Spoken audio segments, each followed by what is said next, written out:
Hello,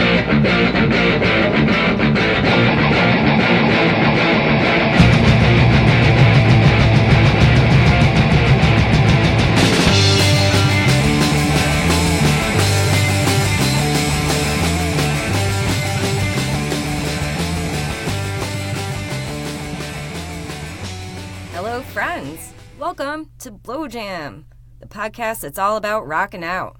And we have a special edition of the podcast today because musician and consummate performer Thomas Joseph Lewis came to Blow Jam headquarters to talk about his band, Tom Jolu, and the release of his EP, When Life Gives You Lemons, Have a Party.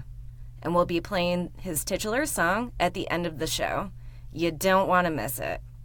His band is unique, and I feel like people with all musical taste would definitely enjoy it. He was a delight to interview, and he's an overall great guy. Without further delay, here is the fantastic frontman, Tom Jolu.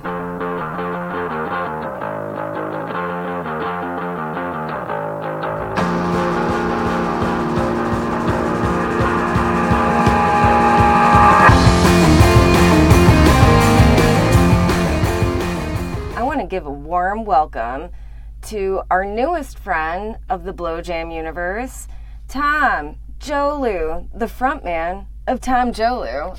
That's not your real last name. No, that's not my real last name. You have such a soothing voice. You're going to fit in really well. Thank you. Thank you for being here, because Blow Jam just hopped on the scene playing shows and we got a show with you, and we've been coming to see your shows, and, you're fucking amazing. Thank you. No, thank you. Well, speaking of being so humble, I would like to know about your humble beginnings. How did you even get into playing music? I've been playing music since I was about 15, so how old am I now?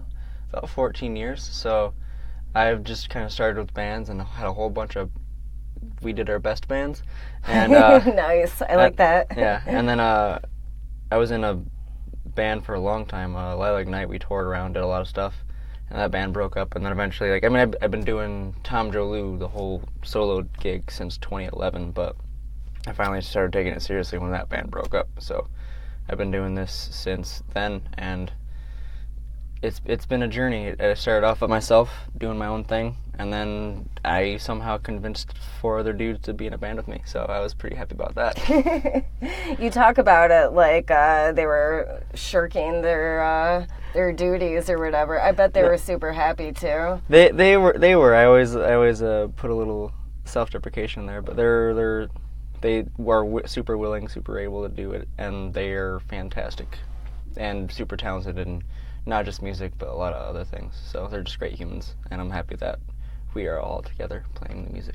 Oh, that's sweet. And as guitar-wise, did you start playing when you were 15? I started playing guitar when I was 16. 15. I didn't start singing until 2011. Damn, yeah. That must have been a weird transition. You were always doing it by yourself, and then suddenly, it's you. Yeah. I mean, in all my bands, I would write the songs, so I just couldn't sing. And then I just no, we're gonna learn this. We're gonna figure it out. So you have a great voice. Were you just not that confident? I didn't know how to sing, and then pretty much I just learned by singing along with a bunch of just random records. A bunch of random artists, and then eventually I figured out how to actually make noise with my mouth. That didn't sound. Make noise with your mouth. Yeah. What's your favorite record to sing along to? I have. My favorite one to sing along to is Frank Sinatra's Greatest Hits. I forget which one it is, but it's right in the rain. I don't have to try super hard, and I'm just I'm sitting there. It's always just yeah, I'm so happy, just joyful. But that's my favorite one to sing along to. But if I have to sing along to anything, and then there's a bunch of other random things, but they're super out of my range, or they scream. So I don't know how to scream. Screaming properly. Is very hard at first. But you get used to it. Yeah. You got to get into a fight. You got to get married, honestly. Okay, I'm not going to learn how to scream. Yeah. But yeah, so now the music you play right now, to me, is very unique. But humans love to categorize everything, as we all know. So, how would you describe your music? Oh man, That's hard. This is the hard thing, because I started off by myself, and now like we're a full band. We range anywhere from super folky rock to straight up like hard rock. But like if I'm gonna middle ground that, do the median of it, math terms. That's hard, and I literally gave you 30 seconds before this to think about it. Well, that's fine. Like this is like one of those things I should probably already have down, but I think it's so vague. But as all my ex-significant others said, you speak vaguely. But alternative rock, that's like the good middle ground. Median. We go everywhere. I can totally relate with Blow Jam. It's like we got some mad heavy songs, and then we got some like pretty songs. So how about you can name both ends of the spectrum? Would that make it easier? Yeah, I mean, it's folk, and then the other end is like hard rock. Right. Those are the extremes. Hard folk. Hard folk. No, it's okay. Well, but the last album that I did, I had a bunch of banjos and stuff going on, and super acoustic, they're all super sad, so never mind. Yeah, no, and you got mad sad lyrics over like really just like not upbeat, but just vibrant and dynamic. It's pretty cool. Speaking of, how do you arrive at your lyrics? How I write, I really enjoy Stephen King as a writer. I have to preface it. I don't really have to preface it, but either way. Damn, dude. Yeah. But I read his memoir, and he writes every day. He's like, doesn't matter if it's shit, doesn't matter if it's bad, good, bad, whatever, just write, because if you wrote, even if it's bad, it's a song, or whatever you're writing. So that's what I do. I try to write some sort of something every day. I usually just write journal entries, but it's usually, I write every day and playing on my guitar every day, so eventually it's either pieces, just everything mixes together. But everything lately since, actually no, everything is more or less just kind of journal entries. Like every now and then I throw a curveball and make a story out of a song, but it's generally just what's going on in life.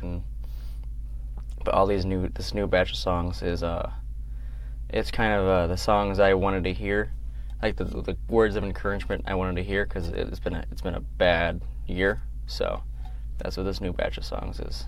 Hell yeah, man!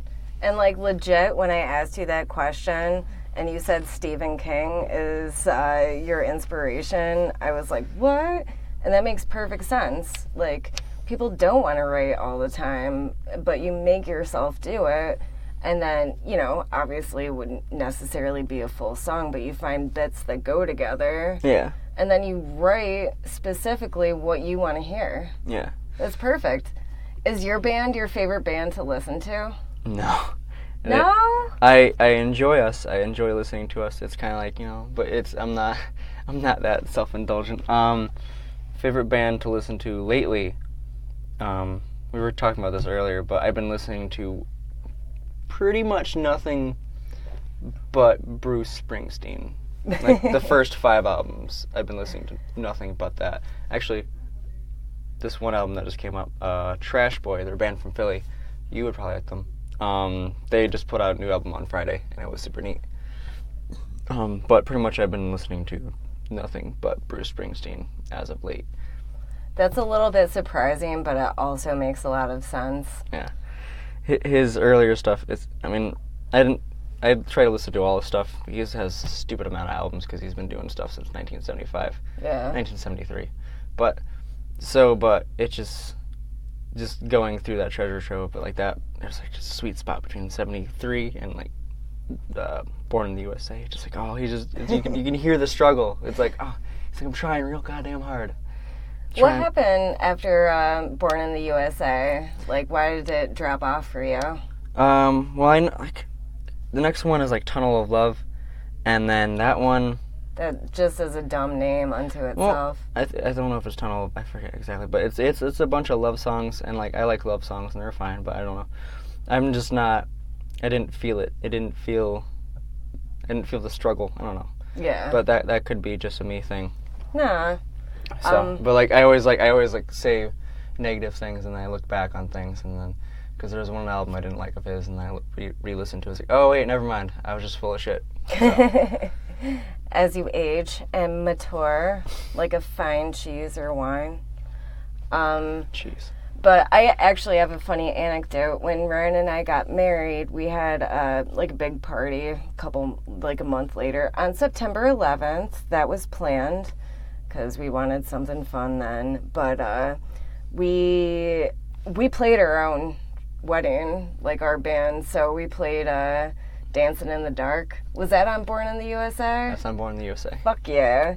So we played that song and everybody was dancing and stuff. And I can't dance. So that's why my own band played the show. So that way I couldn't dance.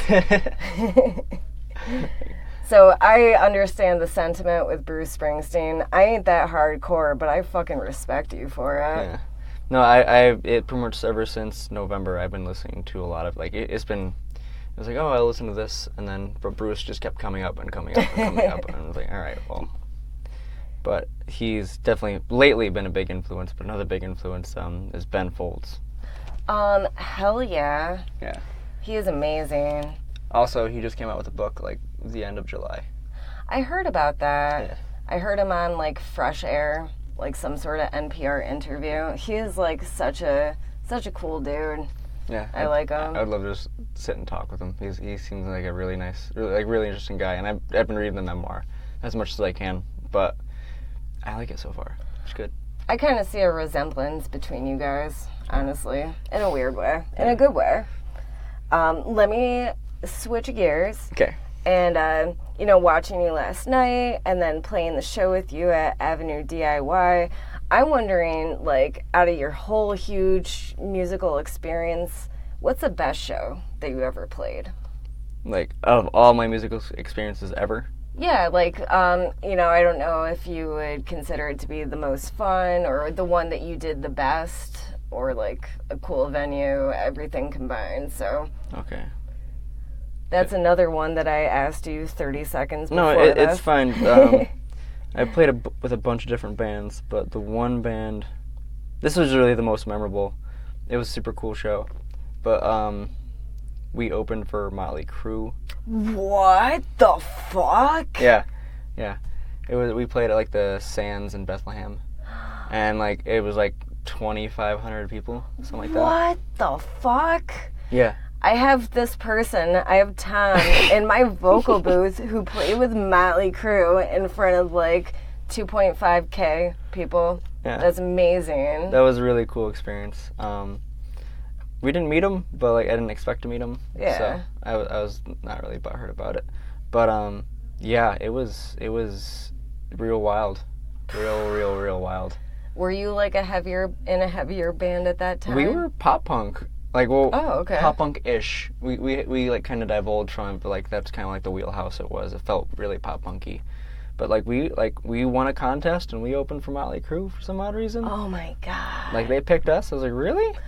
Okay, cool. That is so cool. So yeah, that was definitely a big show for me. It kind of solidified a lot of things. And plus we were touring a little bit, and everything was kind of just solidifying. Okay.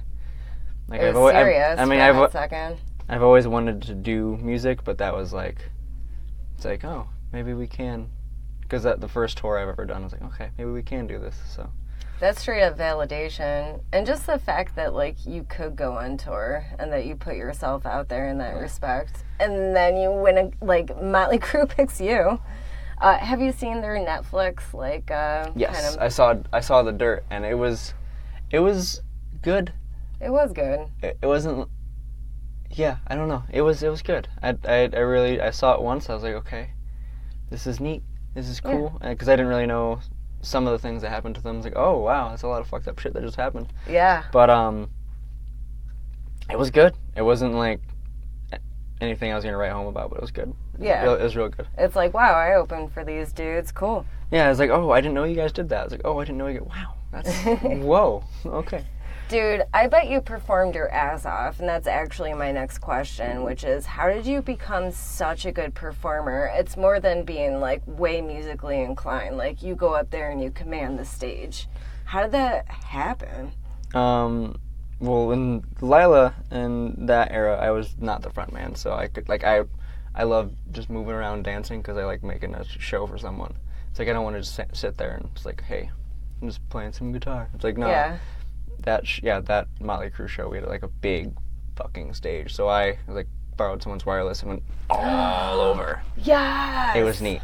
But that's kind of how I started. It's like I was just the guitarist, like make a show for someone, and then this whole being a frontman thing is really, really new. And I'm finally starting. I feel I'm finally starting to come into being an actual frontman instead of just like gibbering on stage like I usually do.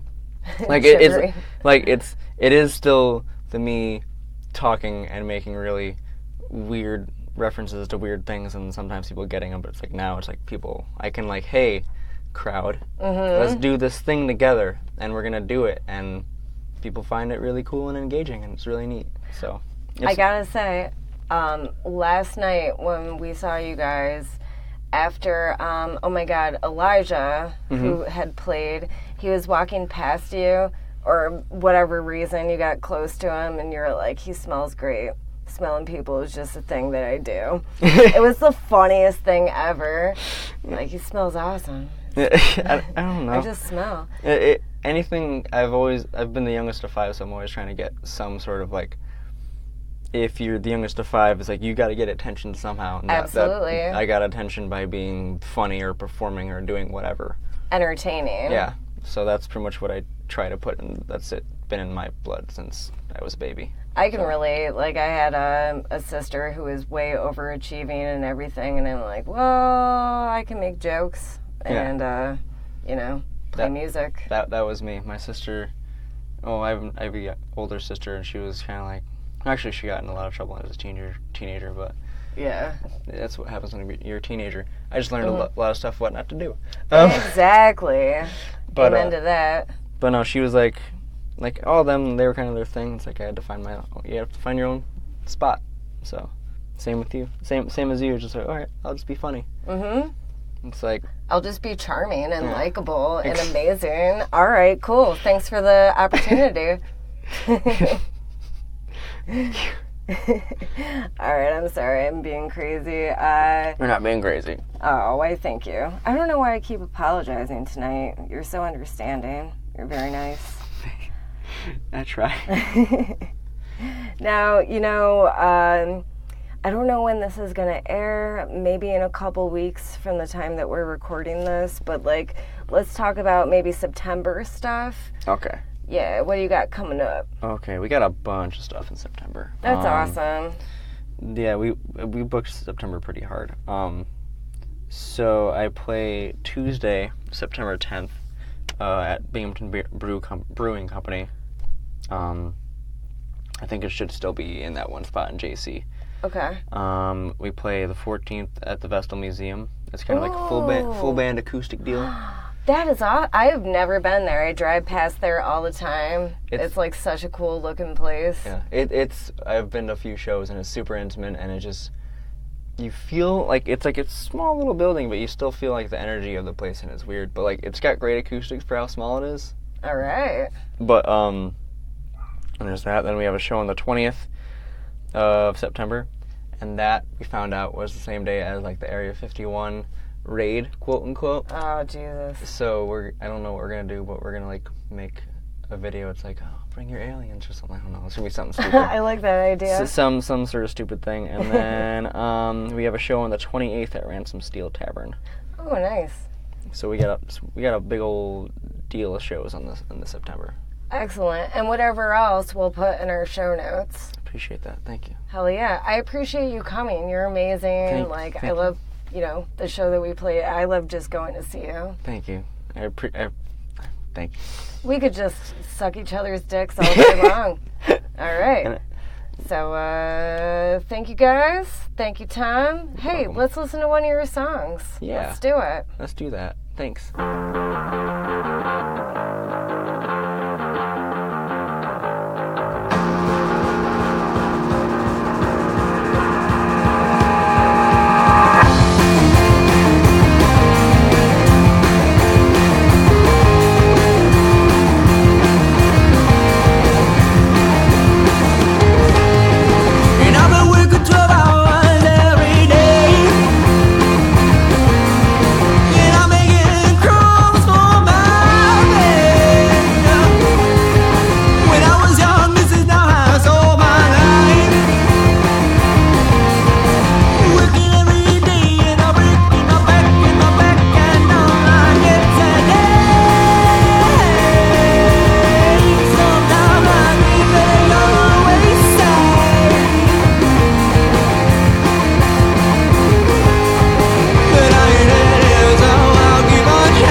top of the show, I said he's a delight, and you just heard the proof. Come on, guys, I wouldn't lie to you. Big thanks to Tom for coming over to our Blow Jamboree and partying it up with us. I'll put his band's upcoming gigs in the show notes, and you should definitely follow him on all the social medias.